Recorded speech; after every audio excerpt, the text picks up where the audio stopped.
This is an iHeart podcast. Guaranteed human. Work can be a little weird. Cringy training seminars, coworkers who won't stop talking about their plant, forgetting the mute button at an inopportune moment. We have to deal with a lot on any given workday. Sometimes it can feel hard to thrive and move forward in your career. Well, that's where LinkedIn comes in. LinkedIn helps you get ideas and insights from experts in your field, connect with people professionally, grow your network, and access tools designed to help you find the right fit for your next role. Whether you're just getting started, figuring out your next move, or looking to accelerate your career, LinkedIn is built to support you at every stage because LinkedIn is the network that works for you. Visit linkedin.com/knowstuff to learn more. With no fees or minimums on checking accounts, it's no wonder the Capital One bank guy is so passionate about banking with Capital One. If he were here, he wouldn't just tell you about no fees or minimums. He'd also talk about how most Capital One cafes are open 7 days a week to assist with your banking needs. Yep, even on weekends. It's pretty much all he talks about, in a good way. What's in your wallet? Terms apply. See CapitalOne.com/bank. Capital One, N.A., member FDIC. Welcome to Stuff You Should Know, a production of iHeartRadio.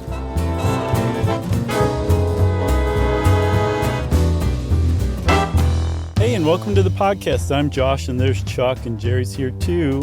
And this is Stuff You Should Know. And if this were the Gong Show, we would have been gonged a very long time ago, I believe. I think you mean Chucky Baby. Yeah, that's right. Nice catch. Because we're talking about Chucky Baby, the original one, not you, the Chucky Baby. I got called that, though, back then because of this. Oh, really? Oh, yeah. Boy, you've been alive for a long time. I was about to say, man, this was right in my cultural wheelhouse from like 7 to 10, but that makes it a little young for you, or a little old for you, I guess. I was a baby when it started. Yeah. Or I think I might have not been born quite yet when it started, but yeah, it was not something I watched as a toddler. Okay, so did you watch any Gong Show ever? Like, was it reruns or something? Yeah, I saw some reruns. Okay. I can understand the Gong Show is a cult classic. Yeah. And I totally get why. It just never got me in that way. You know what I mean? Hey, when you're 7, it's pretty great. I'll bet. You're like, come on, boobs. Yeah. So we're not talking specifically just about the Gong Show. We're talking about the guy who is routinely wrongly attributed for creating the Gong Show. And the reason why is because he was a legendary game show producer, and he hosted the Gong Show, and his name was Chuck Barris. But just to kind of clear the air right out of the gate, the Gong Show was actually created by Chris Beard, who would go on to become a legendary creator of another cult classic called Sherman Oaks in the 90s. I never watched that. I've never heard of that. I feel like I had heard of it, but I really don't think I ever saw it. There's a lot of the 90s I probably don't remember, but, you know, I don't think I watched Sherman Oaks. Yeah, the 90s were our 70s. Yeah. Yeah, kind of like our 70s and our 60s combined. Yeah, and the reason we're talking about Chuck Barris is not just the fact that he was way ahead of his time in a lot of ways as far as what kind of content he was putting on television. Like a real visionary, if you look back at what we're seeing today, you know, and what he was doing at the time. But the reason we're talking about Chuck Barris is because he did that. And also, as we will learn in Act 3, well, we'll learn it now, but we'll get into it in Act 3. Chuck Barris also wrote a book in 1984 after his TV career was pretty much over, wherein he said basically that while this was going on, he was a secret assassin for the CIA and carried out at least 33 murders on behalf of the American government. And that was a book called Confessions of a Dangerous Mind, also made into a film of that same name, which makes this sort of an obvious pick for something for us to go over. I thought you were going to say like something new came up about him or something like that recently. So how did you think of Chuck Barris? Like, are you always just walking around with Chuck Barris in the back of your mind? It popped up somehow, and I was like, because I saw that movie, and I was like, oh yeah, that's so weird that Chuck Barris wrote a memoir in which he said that he was a CIA assassin. Yeah. Like, what was up? Like, because I never even like did any research to see how untrue that may or may not have been. So that was really kind of it. Yeah, in the movie, I think that was George Clooney's directorial debut. Yeah. They treat it like, it's part of his life narrative, which is an interesting choice, but also it kind of gets you out of like, really getting caught in the weeds of trying to explore if it was true and if it's not, why he did that. Yeah. I think it was a good move, actually. Yeah. So here we go on the Baron of Bad Taste, the King of Dynamite television. I've got one. The King of Schlock and, drum roll, The Ayatollah of Trashola. Isn't that great? and very of the time. That fits. Yeah. The Ayatollah was on people's minds in the mid to late 70s. Yeah. Yeah. So, yeah, this guy was born in 1929. Apparently, when you read about interviews that he's given, like he was born in 29, 30, 31, 32. Yeah. Like he is not huge on keeping up with consistent details. Yeah. And I still don't know whether that was intentional. Like, was he toying with people all this time, or did he just not pay attention to that kind of thing because he had bigger stuff going on? Yeah. Like killing people. Who knows? But he is a guy from Philly. Went to, at the time, Drexel Institute of Technology, now Drexel University in the 50s. Wanted to be a songwriter for Tin Pan Alley for a little while. Ultimately would write a song, which we'll get to. And then decided he wanted to get into television and became a page at NBC in 1955, which went nowhere because the daytime sales department he was a page for at the time was eliminated. But that gave him the TV bug. Yeah, that was what he wanted to do, was crack into TV. He even went so far as to marry the niece of the founder of CBS. Not a bad move. A woman named Lynn Levy. Yeah. No. But yeah, in the context of his ambitions, you're like, what's that? Like, deliberate kind of thing? Who knows? I guess it doesn't really matter. Although yeah, he was married to her for 19 years. I will point that out. So it seems like a real marriage. Talk about keeping up appearances. Yeah. So yeah, he started out like Kenneth from 30 Rock, didn't last. And then I don't know how it happened, but he ended up getting an assignment from ABC. So he started at NBC, moved to ABC, and his sole job was to go babysit Dick Clark to make sure that he wasn't accepting bribes or being a corrupt host of American Bandstand. Yeah. That was his job. In his 20s. Yeah. And it was supposed to last just a couple of weeks. It ended up lasting a year. And then very interestingly, he kept copious notes. Every day he would write up like a minute, detailed account of everything that happened on set that day. And he would also include jokes and like parts of his philosophy and stuff like that. And it turned into like a 700-page document that ended up bailing Dick Clark out. Yeah. In the end, when Dick Clark testified in front of the U.S. House Subcommittee, it was about, payola scandals of, pay for play, basically, for music, Right. Which was illegal.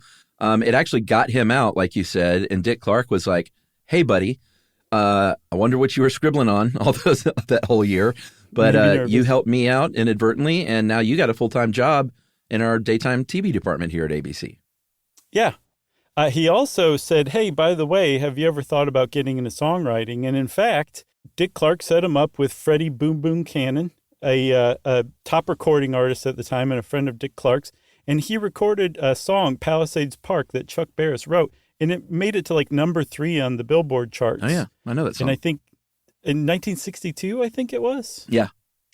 And the Beach Boys ended up covering it. So that alone probably made him quite successful right off the bat. Yeah, for sure. Even though his songwriting career, I mean, that was kind of it for songwriting because his TV career was taking off. He, by all appearances, was a very hard worker. And, I don't want it to come across as we're just, singing Chuck Barris's praises constantly here. He changed the game in a lot of ways in TV, but as we'll see, because it was the 70s, there was a lot of misogyny tied into stuff he was doing on TV, which we'll get to. Just wanted to sort of level set on that. Yeah, I think that was good. But when he was working for ABC, he worked his way up to director of daytime programs, and initially got on the map with them by making a pilot it was called People Poker, and it was sort of the first sign that he wanted to do a different kind of game show, like sort of what would become like a Jerry Springer type thing with a game show component. With as far as People Poker goes, was people were on the show to guess the professions of different other people. In this pilot, which is, I believe, as far as it went, he had all women on the show. He had brain surgeons, police officers and sex workers. And it ended up that the cops and the sex workers got into a literal fight, and the show obviously didn't go anywhere, and he left ABC not too long after. Yeah. So that was huge that he struck out on his own. And in fact, shortly after that, he founded Chuck Barris Productions. That was 1965. So probably as the door was still swinging behind him at ABC. Yeah. Which, by the way, you said he was the director of daytime programs. Apparently he didn't like that title. So he changed his official title to Duke of Daytime. That's the kind of guy he was. This guy's working his way up, and that's one of the things he does, right? Yeah. So it does make sense that he goes off and founds his own production company with a $20,000 loan from his stepdad. And that ended up paying off because in 1965, he developed the dating game, turned around and sold it to his former employer, ABC. And it was basically off the bat a smash hit in that it was innovative. It was a pioneering game show. Up to this point, like you said, this was all new. People answered questions on quiz shows, or there were puzzles or something like that. No one was doing this kind of thing. And Chuck Barris literally came up with it. No, sorry, he genuinely, sincerely came up with it. And it put him on the map and just kind of showed everybody what he could do, for better or worse, like you were saying. Yeah, and the dating game was huge. I mean, I watched a lot of Dating Game as a kid. Jim Lang was the original host back then. Eventually, Chuck Woolery would take over. He'll be back in 2 and 2, as we all know. Yeah. And if you've never seen the Dating Game, the format was there are 3 potential dates hidden on the other side of a screen, and a woman interviews these 3 men and then supposedly goes on a date with one of them. But what it became known for eventually was people coming on early in their career who were underemployed or unemployed actors. So Sally Field, Schwarzenegger, Tom Selleck, John Hamm, Andy Kaufman as Latka, like workshopping a character as as a contestant on the Dating Game. As an eligible bachelor on the Dating Game. Oh, yeah. Latka. It was a big deal. It was a huge show. And I want to quickly plug this new movie from Anna Kendrick, Woman of the Hour, on Netflix. Have you heard of it? Yeah. I haven't seen it yet, though. It's good, man. Anna Kendrick's directorial debut. She knocked it out of the park, I think. It's a really effective movie about the true story of a dating game bachelor, Rodney Alcala, who was a serial killer. And he was on the game after he had been while he was a serial killer, won the dating game, and the woman who was the bachelorette refused to go on the date with him because he was such a creepy weirdo.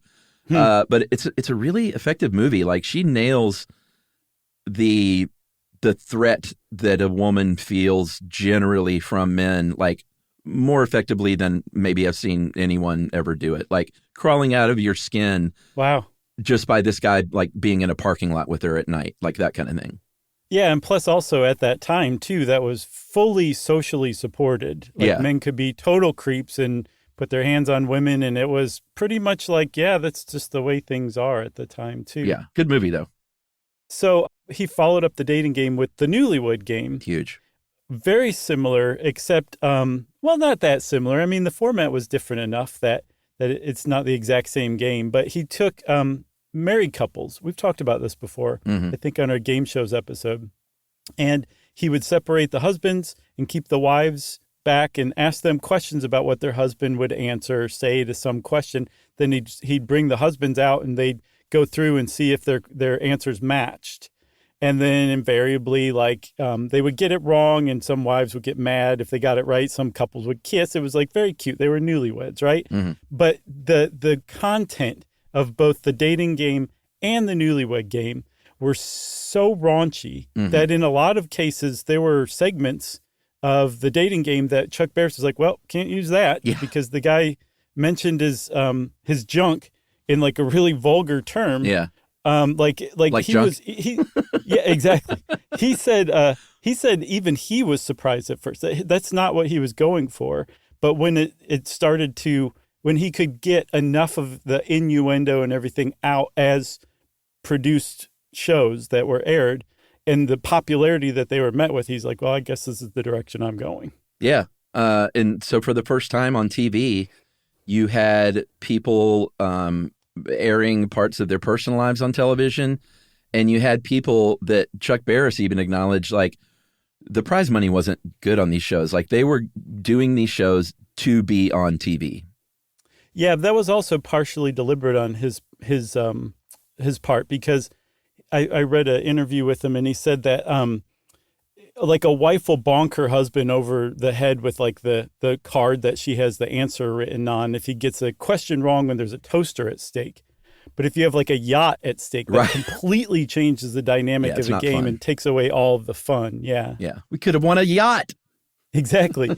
But at the same time, he also said that like the Newlywed Game was also famous for couples just going totally gaga over pretty mundane prizes. Yeah. And the other couples would be upset, or they'd look kind of upset that they didn't win. Mm-hmm. And he said that he would do pre-interviews with people and ask what their dream prize was. And then he would put together 3 couples that all had the same dream prize. So it would hurt that much more when they didn't get it. So I don't know which one's true, or maybe both are true, but that's another example of him speaking out of both sides of his mouth, which he did a lot. Yeah. And the data shows that 80% of newlywed couples in the 70s, their dream prize was an all-expense-paid trip to Acapulco.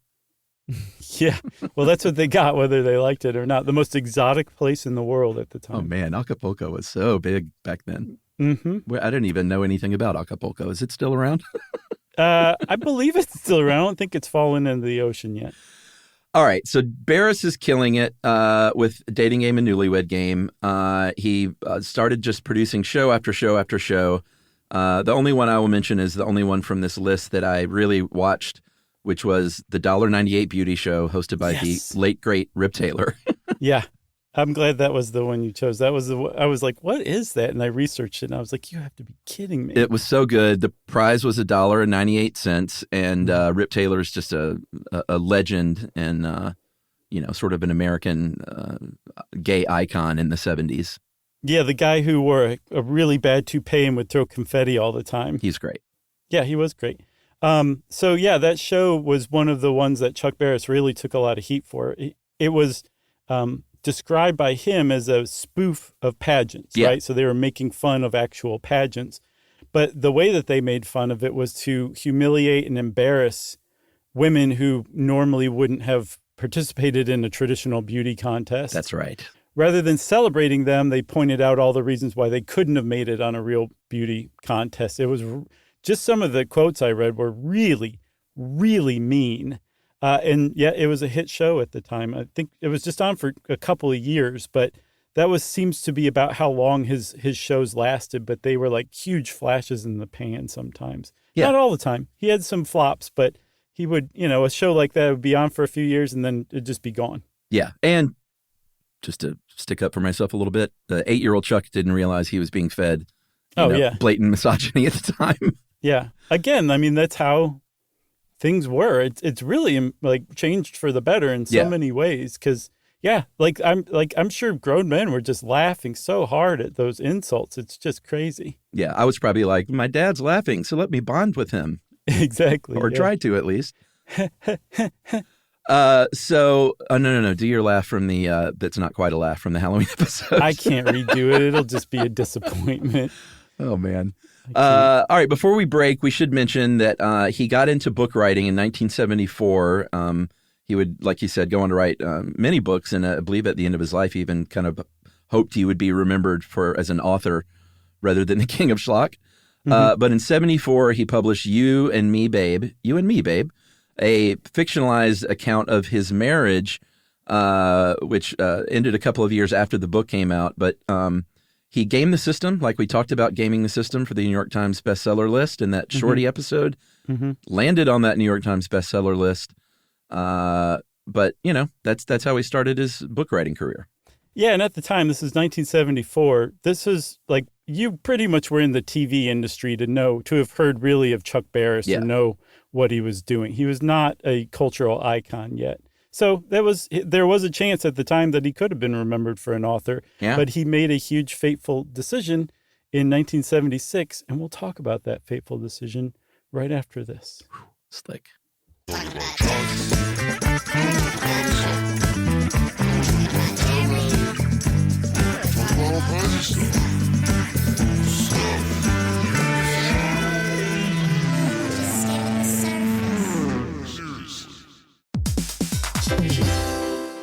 Hey, everybody, here's a fact for you. In the United States, there is a break-in every 26 seconds, and that means that somewhere right now, an intruder is getting closer. And the problem with most security systems is that they only alert you after the break-in has started, and that's too late. Well, that's what makes SimpliSafe different. They use alerts. SimpliSafe's U.S.-based live agents, they identify threats on your property and help deter them before they actually break in. So the intruder never gets into your house. The crime is stopped before it even starts. That's right. And another great thing about SimpliSafe is they have no long-term contracts. They give you peace of mind and great value with their monitoring deterrence plans because they just start at about $1 a day. Yeah, SimpliSafe sent us a setup years back, and I still use mine every day. Yeah, and apparently setup, you can do it by yourself in under 30 minutes, so it's a really good value and it doesn't take long. So if you want to experience the SimpliSafe peace of mind, you can take advantage of the SimpliSafe discount offered to Stuff You Should Know listeners. Right now, you can get 50% off your new system by visiting simplisafe.com/stuff. That's half off at simplisafe.com/stuff. There's no safe like SimpliSafe.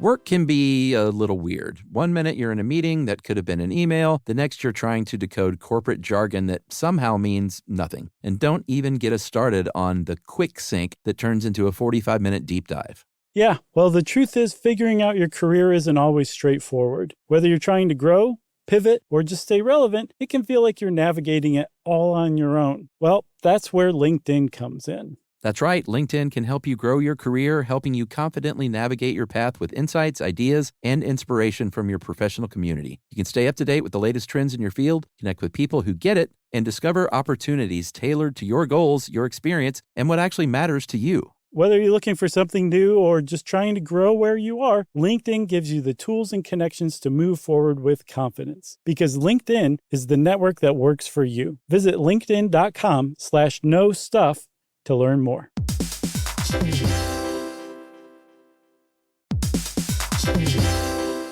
Hey everybody, we're here to talk to you about Wayfair, who believes that spaces should be functional, they should be comfortable, they should be well designed, and they can be well designed by you with their help. Your updated space should feel more comfortable, inviting, and practical for everyday use. And we're talking about outdoor seating. We're talking about grills. We're talking about major appliances. If you need storage solutions, Wayfair can help you out. Patio lighting, rugs, decor. It is your one-stop shop for home. Yeah. I mean, it's getting nice out, so it's time to think about living outdoors for the next few months. And Wayfair knows that outdoor furniture, it's heavy, it's intimidating to assemble. So Wayfair has stepped in and said, we're going to handle the hard part so you don't have to. That's right. You can shop Wayfair Verified, your shortcut to the good stuff. And that means their team of product specialists are going to vet everything by hand using a 10-point inspection, testing things like, quality materials, functionality, and features, and even how long it takes to build that piece of furniture. And the overall experience save time, reduce hassle, and improved convenience. Patio season is here, and these deals won't last. So head to wayfair.com right now to get your outdoor space ready for way less. That's WAYFAIR.com. Wayfair, every style, every home.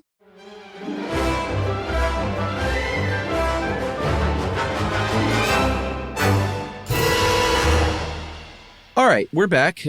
Josh left quite a cliffhanger with the word that Chuck Barris made a very faithful decision. Mm-hmm. And that faithful decision was to be the actual host of what would be the thing he was most known for, The GONG Show, which ran for but 2 years in daytime, then a couple of more years in syndication until 1980. Mm-hmm. And, Barris said initially, I thought this would be basically what we see now with America's Got Talent, like a real talent show with real amateur talent. Yeah. But he got a lot of bad people in there and decided to go a different route. And the show ended up being very bad talent that was, the premise of the show was they performed in front of a celebrity panel. And if it was so bad, the celebrity panel, one of them could, or all of them sometimes, could get up and hit the gong, which would end their performance. Mm-hmm. If they managed to make it through without the gong, they would rate them on a scale of 0 to 10. Yeah, but the celebrity panel, and we're talking like celebrities of 20 years before panel. Right. Or if they were active celebrities, like, say, Jamie Farr, they were like B-list maybe. Yeah, they were game show celebrities. Kind of like match game level stuff. You're right, yeah, right. but the celebrity judges on the panel had to wait 45 seconds. Right. You couldn't bang the gong 45 seconds. So you'll see some gong shows where Jamie Farr's just standing there at the gong waiting for that 46th second so he can hit it. And then if they made it 90 seconds, that's when they would judge and potentially win. Yeah. And it was just, so I found a description of it. This is Encyclopedia Britannica. It was, quote, part talent show, parentheses, most contestants conspicuously lacked talent. Yeah. Part demented variety show. That's totally. Encyclopedia Britannica describing this. Yeah, I mean, it was really, really funny because the talent was bad and you could laugh at that. The panelists really yucked it up, and sometimes one would have the gong hammer, or the whatever you call the thing you hit the gong with is, the mallet, I guess. Mm-hmm. And other the panelists would be trying to rip it out of their hands and like, no, let it go. They're all hamming it up. And Chuck Barris as host he's probably the weirdest TV show host in TV show history in just how he hosted a show and how he behaved, the weird things he did. It was just very awkward and strange. Yeah, like he would hide his face by pulling hats, like big old hats that he would wear down over his eyes. And he'd be talking to the audience like continuing on the show, but he clearly wanted to crawl into that hat and hide. He was beyond awkward. So when you put all this stuff together, like bad talent acts that aren't trying to be bad in some cases, a really weird, awkward host that's clearly uncomfortable hosting a game show, and then, these like you said, celebrity judges on the panel hamming it up. Like, you have a cult classic today, but at the time, there was nothing even remotely like this that anyone had ever done, ever. It was totally groundbreaking. I was 2, but even I knew that at the time that was a groundbreaking show. You said, Mama, groundbreaking? That's right. Yes, dear. Yeah, that's exactly what she said, too. So I don't think we said that if you won, you get a little gong trophy and you get a check for $516.32, which was the SAG minimum daily rate at that time. And what the Gong Show, again, in retrospect became known for in some ways was the fact that some real, talented people sometimes got their break there, sometimes didn't necessarily get their break, but it was the first time they'd ever done anything on television before. Country singer-songwriter Boxcar Willie was on the band Oingo Boingo when they were the Mystic Knights of the Oingo Boingo. Yeah, they would go on to, their biggest hit was Weird Science. Oh, and much other. I mean, Oingo Boingo's great. Yeah, but I mean, their big hit was that, and then the other one was Dead Man's Party, which I think they played at a party and back to school. Probably. And they're probably best known now for the fact that their lead singer and songwriter was Danny Elfman. Yeah. So Danny Elfman, he was a huge composer, especially in the late 80s, early 90s. I mean, he did some really high-profile stuff, one of which was the Simpsons theme. Oh, yeah. Batman. Yeah. He also, a lot of Tim Burton stuff, too. Mm-hmm. He also did the theme, he composed the theme to Pee Wee Herman. Pee Wee Herman's, I don't know if it was Pee Wee's Playhouse, but certainly Pee-wee's Big Adventure, he composed. And that's interesting because they actually could have potentially crossed paths on the Gong Show, because Oingo Boingo wasn't the only one on there. Paul Reubens was, as he was kind of trying to start to develop his Pee Wee Herman character. Yeah, he was on the Dating Game a few times as sort of the proto Pee Wee Herman character. The Gong Show 14 times. And he later in his career credited Chuck Barris. He was like, if it hadn't been for me getting just the SAG minimum payment to be on that show, that made me able to focus on my career and my work with the Groundlings Improv Group and not have to get another job. Mm-hmm. And the fact that I got to workshop this character, it got me in the public eye. Like, he really kind of credited Chuck Barris with not only helping him, but all kinds of struggling artists. Besides Oingo Boingo and Boxcar Willie, Andrea McArdle was a 12-year-old who performed on the Gong Show, and she would get cast as the Broadway lead in Annie because she was discovered on that show. So, things like that were happening. Another singer named, did you mention Cheryl Lynn? I didn't know. Yeah, she got a recording contract, another singer, because of her appearance on the Gong Show. So she was the one, she recorded that disco hit Got to Be Real. don't know that song. It's got to be real. Sue, Sue, Sue, Sue, Sue. I gotta have it, baby. You know that song. I don't know. Please don't make me continue. No, that's okay. I'll look it up. So yes, she released a disco hit, among other things, from what I know. But there's one more thing I wanted to mention about Paul Rubens. He didn't always do Pee Wee. One of the things he did, and I could not find a video of it, but I saw it written of. He impersonated a dripping faucet as one of his acts. That's pretty good. Yeah, I thought that was very creative. It was. I mean, he was a groundling. He's a very funny guy. He was known most for Pee Wee, obviously, and I think he at times felt like he was sort of stuck in that character. It became so big he couldn't do anything else. Mm-hmm. But he was also very in love and appreciative with that character, you know. Yeah, we saw his. You mean I went to Los Angeles and saw his live Pee Wee's Playhouse But that was so show? great. It was really good. And yes, he was trapped in Pee Wee Herman for the most part, but he did a great turn in Mystery Men as the spleen. Remember? Yeah. Good God. He didn't get enough of those chances, unfortunately. But I think we should do a Pee Wee episode at some point. You bet. Let's do a Pee Wee 3-parter. All right. So the end would come for Chuck Barris as far as his TV work goes. At his peak, this is staggering. And this is, mind you, a time when there were 3 main television networks. It was even pre-Fox as far as programming goes.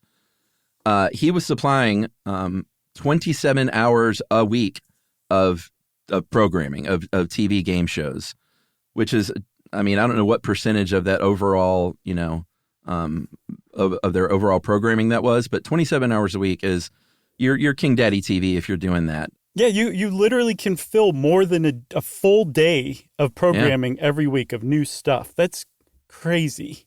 Oh, totally. And in 1980, sort of at the peak, I guess it was starting to wane a little bit. He shut it down, sold his TV company for supposedly $100 million. Did a little TV here and there, but basically that was it for him. And one of the reasons, and there are many, taste change, and people were sort of moving away from that kind of thing a little bit, I think. But the show called Three's a Crowd that he pitched in the 60s and then would later do a pilot for in the 70s had a lot to do with his downfall. My goodness. So the original version was one of the most abhorrent ideas anyone's ever come up with for a game show. It was you were going to have a man and his wife and then the man's mistress. And the mistress and the wife would compete answering questions like on the Newlywed Game to see who knew him better. Unbelievable. Can you imagine? And apparently they made a pilot. Oh, yeah. I think about how ruined those people's lives were. Like, even if it sounded like a lark at the time, like just to go through that in actuality had to be totally different from the idea of it. So he revamped it a little bit and then replaced the mistress with the secretary. And it was still the same format. And even that alone proved to be extremely awkward and uncomfortable to watch. Yeah. Thinly veiled mistress is what they should have called it. Sure. So that didn't last very long. And that one seemed to really draw the most ire. He got the Grand Gobbler Award that year from the National Organization for Women, which dubbed him the year's largest living turkey. Yeah. And he'd been doing this for decades already, but that's how bad that show was, that like they gave him that. And they said that this was from his lifetime body of work, but that's how bad Three's a Crowd was received. And apparently the United Auto Workers also came out against it because they represented a lot of women workers back then. So the UAW and NOW came out against it really hard. And he ended up just saying, like, you know what, forget it, I'm done. Not just am I going to like fade into the background and keep producing shows. He, I think, sold Chuck Barris Productions and just retreated. Yeah, he retreated, but not before he made one final mistake, which was in 1980, the Gong Show movie, pretty much universally known as one of the worst movies ever made. It was Robert Downey Sr. was going to write and direct it as a slapstick comedy. Chuck Barris didn't like that direction. So he took over as director, turned it to a more serious thing about him and, Chuck Barris's story of and how difficult it was to be sort of known as the king of schlock. and it was just a mess. I didn't see it, but I remember when it came out, and I even remember at the time it being a massive failure. Yeah, it was a flop right out of the gates, not just with critics, but with audiences too. And I watched a couple trailers for it, and I mean, he didn't seem to have really gotten rid of the slapstick element. So he tried to combine a serious, sympathetic look at his life with slapstick. And it did not work at all. And have you ever seen Ringmaster, the Jerry Springer movie? Oh, no. Is it a documentary? Or it's a slightly fictionalized version where he plays himself, kind of like our TV show. But it is interesting. There's no way Jerry Springer didn't watch the Gong Show movie and say, like, I want to remake that. It's basically what he did. You know, I think the lesson we can learn here from our TV show, from that one, and from the Gong Show movie, is that slightly fictionalized versions of a real job don't go over too well. They don't work. Don't try. Don't even do it. You want to take a break and come back for the rest of this? Yeah, I mean, I think everyone knows what's hanging out there. Coming up in Act 3, did Chuck Barris assassinate people for a living while he was a TV producer? Right after this.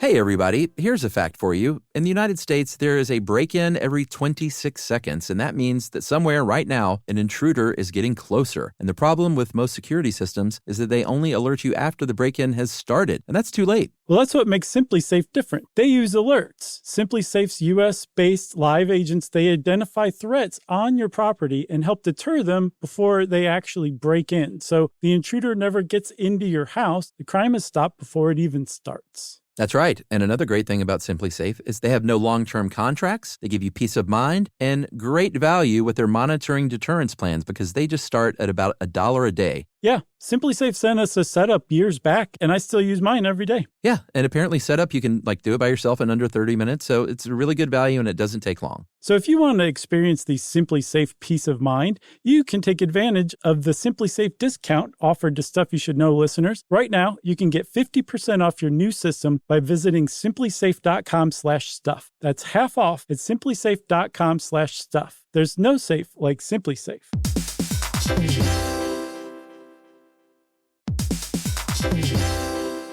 Work can be a little weird. One minute you're in a meeting that could have been an email. The next you're trying to decode corporate jargon that somehow means nothing. And don't even get us started on the quick sync that turns into a 45-minute deep dive. Yeah, well, the truth is figuring out your career isn't always straightforward. Whether you're trying to grow, pivot, or just stay relevant, it can feel like you're navigating it all on your own. Well, that's where LinkedIn comes in. That's right. LinkedIn can help you grow your career, helping you confidently navigate your path with insights, ideas, and inspiration from your professional community. You can stay up to date with the latest trends in your field, connect with people who get it, and discover opportunities tailored to your goals, your experience, and what actually matters to you. Whether you're looking for something new or just trying to grow where you are, LinkedIn gives you the tools and connections to move forward with confidence. Because LinkedIn is the network that works for you. Visit linkedin.com/knowstuff to learn more.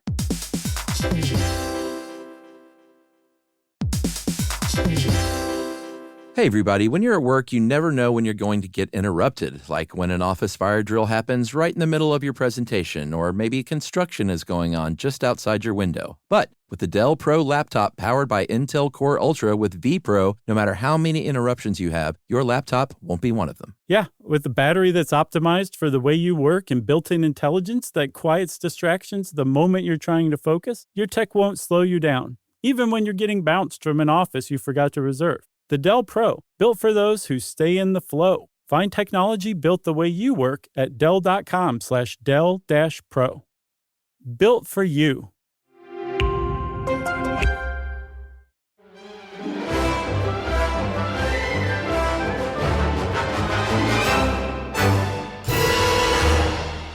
Okay, Chuck, like you said, in 1984, Chuck Barris released an autobiography called Confessions of a Dangerous Mind.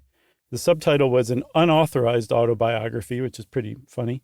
Yeah. And in it, he recounts, apparently, as far as the critics were concerned, like pretty masterfully, he recounts his life as a game show producer, as a hated destroyer of civility and taste, across American culture, and just how he dealt with that.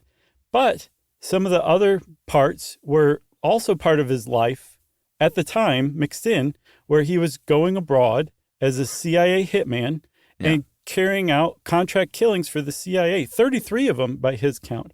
And he would describe these in graphic detail. Apparently, there was one where he writes about having broken some guy's front teeth because he jammed the gun with the silencer in there, and it's really graphic stuff. And he's writing about this totally matter-of-factly and seemingly totally unironic, as if he's revealing to the world that he was both this producer, this legendary producer, and secretly at the same time a hitman.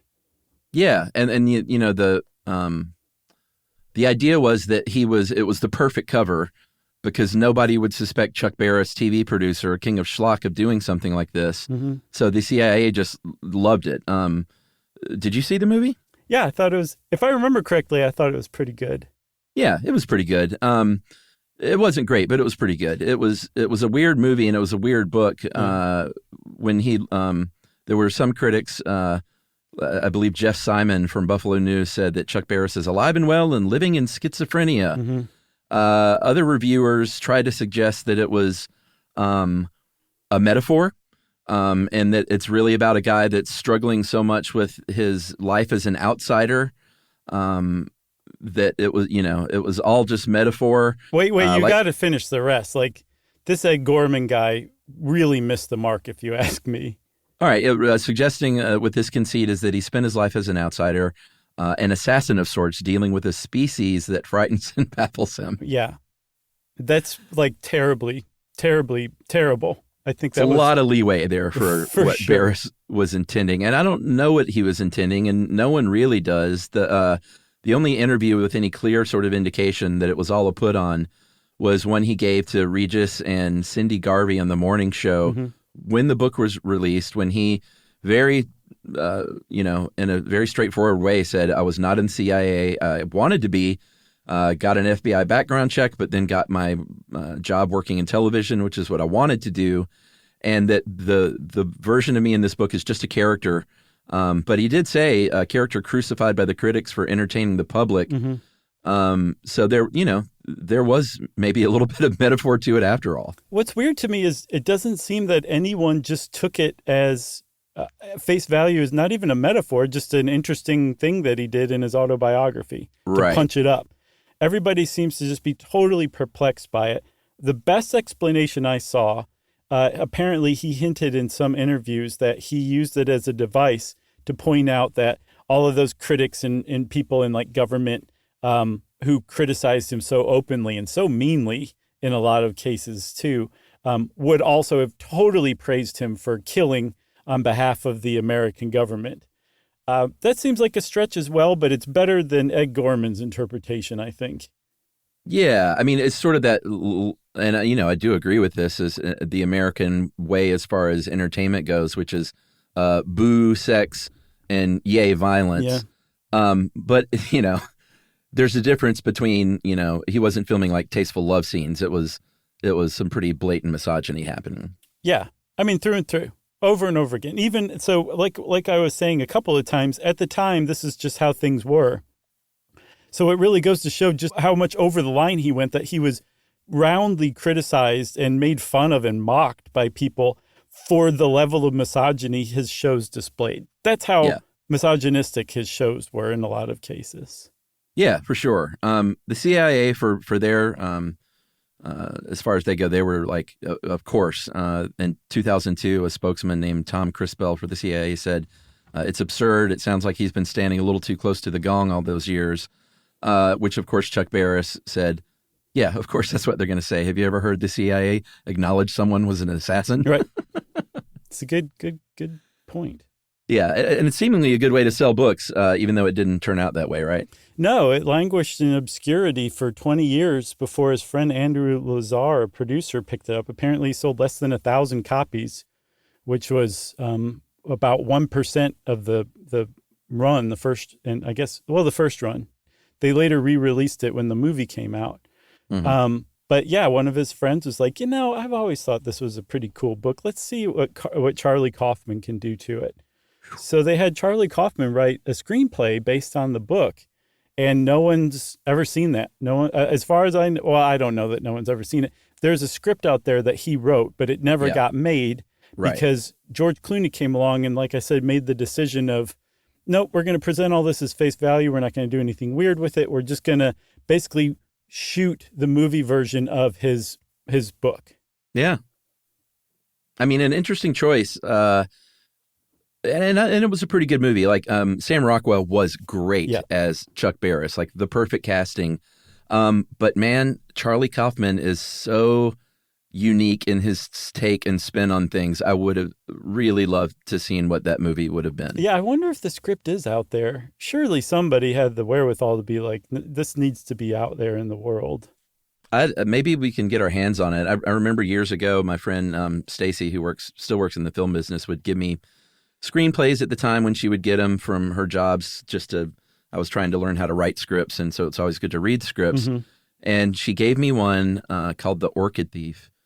By Charlie Kaufman. Yeah. And I read it, and I read it in a night and called her the next day, and I was like, Stacy, I've never read anything like this before in my life. Yeah. Like, this is the craziest movie and narrative I've ever heard of, and that would become adaptation. Such a good movie. And that's the first time I had heard of Charlie Kaufman was reading that script, like before they even made the movie. This is in pre-production. Yeah, and then he followed that up with Being John Malkovich or vice versa. I can't remember. Yeah. No, that was first. Yeah, I think. because John Cusack plays a cameo in adaptation. Right. Yeah. Yeah. I would like to read that script too. The movie itself, did you notice? I don't know if this is just my interpretation, but in the early 2000s, about the first decade, movies were like overly polished, overly tight. The Bob Crane movie, what was that one? Oh, at one point, your favorite movie, Autofocus. Autofocus, right, yes. It was just, everything is just too polished, too perfect. Yeah. And I think that was Confessions of a Dangerous Mind was another good example. Catch Me If You Can, I think, is the pinnacle example of this, where these movies are so refined and so polished and so clearly done by Hollywood people who've been doing it for so long that they've kind of lost the, not edge, but just the heart to what they're doing, that it's not actually particularly entertaining for me. Yeah, I mean, with Catch Me If You Can, it makes sense because it's Spielberg, but Autofocus was Paul Schrader, so that, I mean, he's not known for being slick in Hollywood, so that is, I just remember early on when you and I were getting to be friends at work, you talked a lot about Autofocus. I loved that movie at first. Yeah, I did too. I haven't seen it for a while. Yeah, good movie. Yeah, Greg Kinnear, what kind of casting was that? I know. That's just nuts. Yeah, he was good though. So, spoiler alert, Chuck Barris died. He died in 2017 at the ripe old age of 87, although it's not entirely clear if he was 87, 88, 86. Right. Yeah. But that's what they put down in his obituary at 87. He also wrote some other books over the years. He did a follow-up to Confessions of a Dangerous Mind called, what was it called? Bad Grass Never Dies, I think, that he released in 2004. Yeah. And he doesn't mention, he talks about a lot of the same scenes, does not mention any of the CIA stuff in that one. Yeah. Which is just, it was almost like a do-over. Yeah. And I think he was toying with people. I'm not sure, but that's my take. And he said that he wanted to be remembered, I think, as a novelist, I think you said, and that's just not how he was remembered. But apparently he was a good enough author that he's also remembered in part as a novelist. Yeah. Chuck Barris. There's one other thing. He invented syndication, Chuck. Oh, really? Yeah. He created a game called Parent Game. And in 1972, ABC was like, no, we don't actually want to do this. So he bought the rights to the game back from them and went directly to stations and sold it to stations, hence creating the entire concept of syndication. Oh, wow. Yeah. Man. I mean, a real visionary in a lot of ways and just a kind of a kooky guy. Yeah. Well, Chuck said he was kind of a kooky guy, and as anyone who's ever listened to Stuff You Should Know before knows that Chuck just unlocked listener mail. That's right. Quick correction on ADHD, guys. And we do want to read this one because it's kind of an important thing we got wrong. Oh, no. Want to point out a minor correction. Toward the end, it was mentioned a couple of brand name drugs that are amphetamine-based stimulants. Adderall, Vyvanse, and Strattera. Mm-hmm. Strattera, though, guys, is one of the non-stimulant ADHD medications. It is a selective norepinephrine reuptake inhibitor and is not a controlled substance. I couldn't help point it out because I'm a pharmacist, and miscategorizing a pharmaceutical could keep listeners from trying something that could help them if they're adverse to amphetamines. Great point. Regardless, I have to say I've always been meaning to send in an email. Thanks for the work you've done. Avid listener for 5 years, and it's truly fascinating to learn about the variety of topics. And I really love the chemistry you guys have between each other. So get it? And that is from Michael On. Thanks a lot, Michael. We really appreciate that. That was a huge miss, and thanks for following up and letting us tell everybody else that we got it wrong, because that is pretty important. And we got a lot of emails from a lot of people about the ADHD episode, so thanks to everybody who wrote in. Big time. That. Yeah. It seemed like a pretty important suite to a lot of folks, and that means a lot to us. Yeah, for sure. We actually got people who were like, I had no idea that I had ADHD until I listened to this episode and realized you were talking about me beat for beat. Like, I can't. That's just nuts that we're running around diagnosing people with ADHD with the podcast. Yeah, and I had even several personal friends that knew they had ADHD that were like, I never knew this part of my life was due to that, even. Yeah. And that's great. It makes us feel good. Yeah, for sure. So if you want to make us feel good, or you want to point out something we got wrong, doesn't matter. You can do it via email. Send it off to stuffpodcast@iheartradio.com. Stuff You Should Know is a production of iHeartRadio. For more podcasts from iHeartRadio, visit the iHeartRadio app, Apple Podcasts, or wherever you listen to your favorite shows.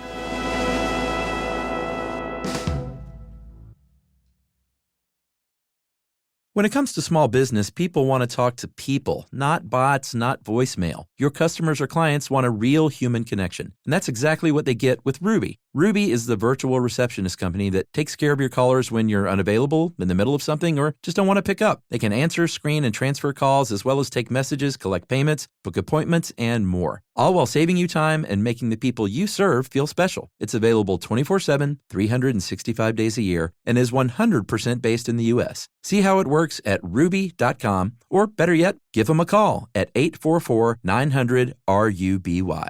Mom, can I have Lingo Kids? Dad, Lingo Kids, please! When did we become the Lingo Kids house? No idea. Last week it was dinosaurs. This week it's... Lingo Kids! Why Lingo Kids? Because it's the best thing ever. We can play games with astronauts, wild animals, and superheroes. With more than 4,000 interactive games, songs, and shows, Lingo Kids is the #1 entertainment platform for young kids. So, no dinosaurs? And dinosaurs! Lingo Kids! Everything kids love. Download it for free.